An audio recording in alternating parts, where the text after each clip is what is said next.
We've had 11 treble winning sides in football history. Those teams include, in order by the way, Celtic, Ajax, PSV, Manchester United, Barcelona, Inter Milan, Bayern Munich, Barcelona again, Bayern Munich again, Manchester City, and PSG.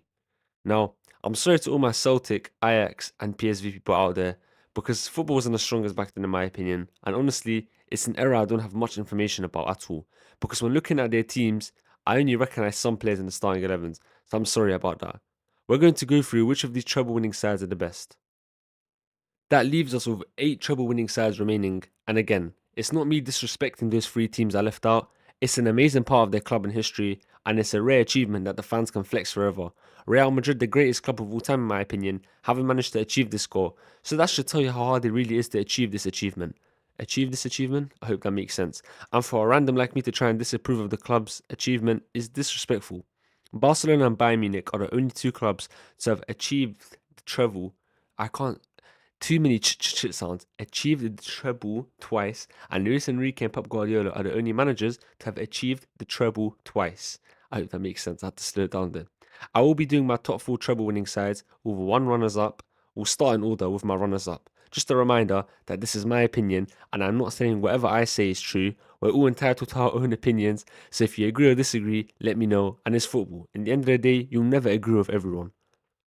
Trying my best to avoid recency bias because this is a real thing in football. My runners up are going to be the most recent treble winners, Paris Saint Germain, who like to shape up in a fluid 4-3-3. A team that's not higher up for me because they had a slower start to the campaign and are missing a bigger name in the team. But hey, perhaps not having that bigger name is what allowed them to finally achieve their goal of the Champions League and the treble.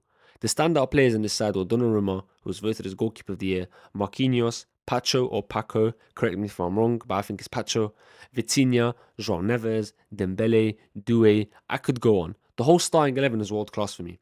But the standout players, the 2 standout players for me, and it doesn't include Ballon d'Or winner Ousmane Dembele, I'm sorry, but the fullbacks Nuno Mendes and Hakimi, they're the biggest difference makers. The way they defend and attack is so complete. They're literally wingers with amazing defending. I've never seen a system where both fullbacks are so attacking and it doesn't cost them that much on the counter. It's because of the pace that these two have got. They locked up practically every top winger they faced and also chipped in with a lot of important goals. I like the fluidity this side had, and credit to Enrique. He allowed this system to flourish, giving the front three freedom to move around and be fluid. The midfielders would dictate the whole tempo, especially Vitinha and Ruiz. Neves was also good at that, but his defensive work and pressing impressed me more. They just about do miss out on the top 4 podium that I've set due to the reasons I listed earlier on this video, but a joy of a side to watch and will 100% go down in football history. Now onto my top 4, and coming in at 4th place is Inter Milan's 09-10 treble winning side. This was a nasty side to play against. They literally would have run through a brick wall for Mourinho. That's just who they were, and the relationship that was managed to be built by the manager and players. They liked to shape up in a 4-2-3-1, and this side was known for its devastating counter-attacks and compact defending. They all sacrificed themselves for each other, and no one was trying to be a superstar by themselves. Certain treble winning sides had this type of superstar, but that was because the player was genuinely him and could afford to act like that. But in this side, there was no superstar, and this Inter Milan team were not selfish and did everything the manager asked of them. What impresses me is the fact they managed to beat a Pep Guardiola side, Barcelona side by the way, that just won the treble the year prior, with 10 men away from home. They managed to dig in and held on. That side included Julio Cesar, Lucian Samuel forming a solid partnership at the back, Zanetti club captain, legend Cambiasso the rock in midfield, Snyder, who a lot say should have won the Ballon d'Or this year, and an attack of Eto'o and Milito. This saw Eto'o doing a lot of work on the left. He was doing the dirty work and the pressing, sacrificed himself for Milito, and it worked well. Mourinho found the perfect place to fit into how he wants to play, and it worked so well. For me, they are the 4th best treble winning side of all time. Before I move on to number 3, what actually happened to Italian football, man? I still don't think it's as bad as people make out. I still find the league entertaining and interesting. I do chip in whenever I can, but it's just not as good as it used to be. Anyways, on to number 3. It's Barcelona's 2014-15 treble winning side under Luis Enrique. The main formation they used was a 4-3-3, and surprisingly, it was only this season that they actually stuck to this system under Enrique.